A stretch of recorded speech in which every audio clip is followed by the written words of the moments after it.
I want to talk about you guys' podcast, Defeating the Curse. When you started this, did you ever think that it would only take a couple of years before the curse was broken? Do we now rename the podcast? We are actively trying to figure out what to do with the title because we didn't anticipate it would fall in a year. Sure. But it has, right? The curse has been broken and you know, we could get really into the specifics and say, well, only one team broke through, but for us, you know, we've grown up here our entire lives. A win for one is a win for all. So the curse is, we're done with that. But what we're going to call it now, I have no idea. Well, maybe this is me talking myself out of being unemployed here, but I think the curse starts with and ends with the Redskins. I think this curse is Redskins based. It is Redskins Even though it's been based. longer for the Caps to get that championship than it's been for the Redskins. Yes, but the last time this city won was in '92 with the Redskins, and ever since then it's been downhill since a particular owner took over. So we're going to talk about the Redskins. We're going to talk about the Nats here in just a second. But first, I want to play off of what we heard from TJ Oshie there. Back to back. Let's do it. I mean, we've got the NHL draft coming up on the 23rd. A lot of these players on this team are going to be free agents. All of the dominoes will start to fall when we figure out what happens with Coach Barry Trotz. Where do you guys see this going, and where do you see this team forming up next year? Will it look the same as the team right now? I'll tell you, for me, Trotz is this beginning and the end of this conversation. The coach means everything. He really does. And he was under a ton of pressure at the start of the season and throughout the season. The team didn't necessarily perform up to his standard.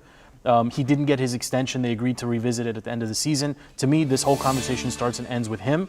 And DSP is a close second. I really, what he brought to the team this season, especially during this fantastic playoff run, is truly unmatched. And he's a guy that I would love to see back as well. Steve, is the team going to look different? I think the team's going to look slightly different. I think the nucleus will still be there, but I think what this Caps management team has shown is that they can tweak and retool, and they can build around their nucleus. They can, you know, mid-season moves, Verana, Kepney, Connolly. I mean, these guys they bring in with this nucleus of Ovechkin, Karlsson, and Backstrom.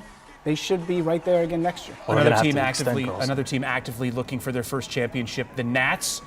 Do they have what it takes to go to the World Series this year? Go Steve first on this one. No, I mean, this team has everything. I mean, hopefully they saw these Caps on Saturday, you know, Ovi hoisting the cup at Nats Park, and they're ready to get over the hump. I mean, I think what the success that this Caps team has had, the Nats should look at themselves and say, why not us? Yeah. You know, they're just as talented and just as loaded as this team. They've got the dog days of summer ahead of them, but as long as they keep everyone healthy, they can pull this off. And then how about the Redskins? We're going to see a preseason start before we know it. I think the Redskins are interesting. I mean, they're never that far off, you know, the path, so to speak. I mean, we saw this through all of the Kirk Cousins years, you know, as a starter. The team was competitive, and, you know, to get into the curse talk, you know, something goes a little different against New Orleans, something goes a little different in London against the Bengals, I think it was, and they make the playoffs 2-3 consecutive seasons. So I think the pieces are there, especially defensively. They had a fantastic draft as well. The question is going to be Alex Smith, what he brings to the team. Can he kind of continue to move the offense forward?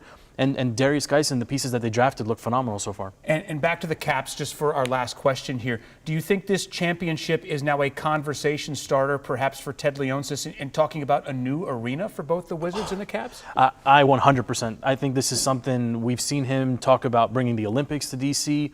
I think he's got all the goodwill and capital of the people right now. Maybe, I don't know if he's actually going to get that new building that he maybe desires so much, but maybe it gets refurbished. Maybe it just gets, you know, we get some lipstick on it, make it a little bit more modern. I mean, it's 20 years old now. Yeah. If there was ever a time to talk new stadium, I mean, this is the most pull that Leonsis has, you know, had in years. This team has cultivated and taken the heart of this city, and this is going to become a hockey town. And that's another conversation for another day, but you know, the Redskins bringing a lot of new fans into the fold. Absolutely. With this championship. And young fans, like our children will grow up talking about this the way we talked about those Skins championships. Yeah. Listen, Joe Azer, Steve Messa from the Defeating the Curse podcast, perhaps soon to be renamed podcast. We appreciate you guys coming in to talk about this. Thank you so much, John. Thank you.